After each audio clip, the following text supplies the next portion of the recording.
Ibu. Ya, makasih. Nah, selamat siang Ibu ya. Perkenalan, nama saya Ria. Saya bidan di sini. Saya yang bertugas di sini nanti yang akan melakukan pemeriksaan sama Ibu. Kira-kira Ibu bersedia? Iya, bersedia. Ya, bersedia. Kira-kira Ibu dengan keluhan apa di sini? Keluhan saya itu area lipatan paha sama di area kelamin saya, Ibu. Kenapa Ibu gatal? Iya, Gatal-gatal ya. Gatal-gatal. Ibu sedang menstruasi? Iya. Sedang menstruasi ya. Berapa hari Bu? 2 hari? Iya, sudah 2 hari. Oh, 2 hari. Apakah Ibu sering ganti pembalut kira-kira berapa hari? Kalau dalam sehari itu 2 sampai 3 kali sehari. Kalau ganti ya. 2 sampai 3 kali sehari. Sebelum saya melakukan tindakan sama Ibu, saya terlebih dahulu akan mempersiapkan alat. Saya akan menutup area privasi untuk pasien, dan setelah itu saya akan cuci tangan ya Bu ya. Iya. Sebentar Bu ya. Iya, Ibu.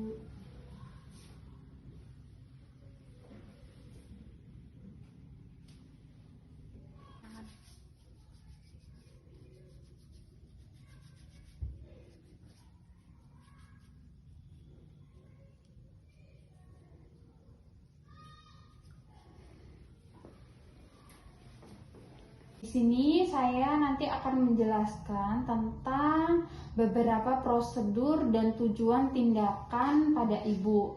Apa Ibu bersedia ya? Sebelumnya saya analisa dulu Bu ya. Ibu namanya siapa? Nama saya Devi. Oh, Bu Devi. Umur berapa? Umurnya 16 tahun. 16 tahun. Masih sekolah ya Bu ya? Masih. Masih sekolah. Rumahnya mana? Rumahnya Tasikmas. Tasikmas. RT berapa Bu? RT 2. RT 2, RW? RW 1. RW 1. Terus statusnya pelajar ya? Ya, pelajar. Nah, saya akan menjelaskan sedikit Bu ya tentang personal hygiene atau menstruasi. Nah, personal hygiene itu biasanya perilaku sehari-hari ya Bu ya, dengan berkaitan dengan tindakan untuk memelihara kesehatan dan upaya menjaga kebersihan di daerah kewanitaan saat menstruasi. Seperti itu tuh Bu ya. Iya. Nah, nanti saya juga akan menjelaskan beberapa faktor yang mempengaruhi perilaku personal hygiene tersebut saat menstruasi. Yang pertama biasanya ada citra tubuh atau berpenampilan. Nah, kalau penampilan kan semua orang atau penampilan pada umumnya, seseorang kan dapat menggambarkan pentingnya personal hygiene ya. Jadi personal hygiene pada penampilan itu sangat penting ya Bu ya. Iya. Terus biasanya ada praktek sosial. Nah, praktek sosial itu biasanya lebih ke beberapa kelompok atau sekelompok sosial yang mempengaruhi perilaku personal hygiene ya, biasanya pada anak-anak yang selalu dimanja dalam hal kebersihan diri. Maka dari kemungkinan akan terjadi perubahan perilaku personal hygiene itu sangat besar, seperti itu Bu ya. Terus ada tingkat ekonomi. Nah, kalau tingkat ekonomi semua orang tahu ya, kalau tingkat ekonomi itu sangat mempengaruhi jenis dan tingkat praktik kebersihan yang digunakan personal hygiene. Seperti itu Bu ya. Jadi memerlukan alat-alat seperti sabun, sampo, gosok gigi, pasta gigi ya, dan memang memerlukan uang juga untuk menyediakannya ya, seperti itu. Terus dia ada juga pengetahuan tentang menstruasi. Nah, pengetahuan tentang menstruasi ini adalah pengetahuan yang baiknya mempengaruhi perilaku setiap kesehatan, perilaku kesehatan, karena dalam ketidaktahuan, maka perilaku kesehatan tidak diterapkan dengan benar, maka benar-benar dan akan menimbulkan penyakit-penyakit atau saluran reproduksi seperti itu Bu ya. Terus dia juga ada budaya itu lebih kepercayaan ya Bu ya, lebih kepercayaan. Jadi budaya itu ada nilai pribadinya juga yang mempengaruhi personal hygiene. Nah, orang dari latar belakang budaya yang berbeda biasanya itu lebih mengikuti praktek atau perawatan diri yang berbeda juga seperti itu.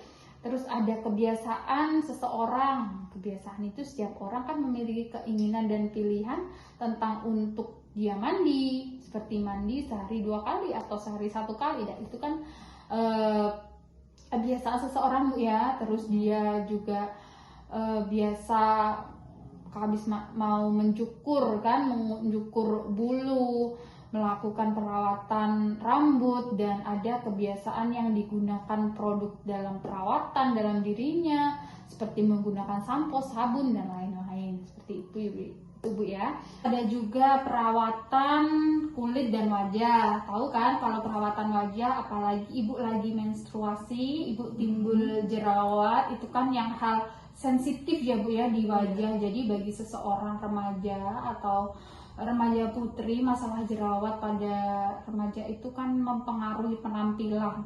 Nah, pada saat menstruasi itu kelenjar itu akan lebih meningkat sehingga produksi keringat itu juga akan meningkat Ibu ya. Jadi pada saat kita menstruasi ya, kelenjar yang ada di muka itu pada meningkat sehingga bisa timbullah jerawat seperti itu.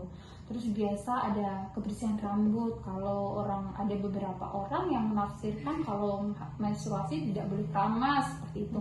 Nah, itu salah Bu ya. Jadi sebisa mungkin kita selalu menjaga kebersihan rambut karena itu sangat penting ya, apalagi kulit kepala yang lagi menstruasi kan tadi minyaknya kan sangat meningkat. Apalagi minyak rambut itu nanti bisa jadi ketombe atau bisa jadi mikroorganisme lainnya yang meningkat. Nah, setelah itu kebersihan rambut genitalia atau daerah nisfi ya Bu ya. Nah, itu juga perlu dijaga, jangan sampai itu dibersihkan atau dikerok bulunya. Karena apa? Kalau bulunya daerah kemaluan itu dikerok, dia bisa menimbulkan lubang atau bekas bulu. Nah, itu bisa menjadi masuk atau jalannya bakteri atau kuman, jamur, sehingga dapat menimbulkan iritasi atau penyakit kulit, sehingga nanti dia tidak bisa menyerap dengan baik. Seperti itu Bu ya. Dan organ genitalia kalau lagi udara panas seperti ini Bu ya, biasanya cenderung lebih lembab dan berkeringat. Nah, keringat ini biasanya membuat tubuh kita lebih lembab ya, terutama di bagian tubuh yang ditutupi seperti lipatan yang tadi Ibu keluhkan ya. Nah, lipatan itu nanti bisa menyebabkan bakteri ya, kan kalau lipatan itu lebih cenderung keringat ya Bu ya. Nah, keringat itu nanti akan tumbuhnya jamur atau bakteri yang akan berkembang biak ya, menimbulkan bau yang tidak sedap, sehingga penyakit-penyakit nanti juga akan bersarang di situ ya, sehingga kebersihan tubuh pada saat menggunakan cairan antiseptik. Kalau antiseptik itu biasanya lebih yang dijual di toko-toko gitu Bu ya.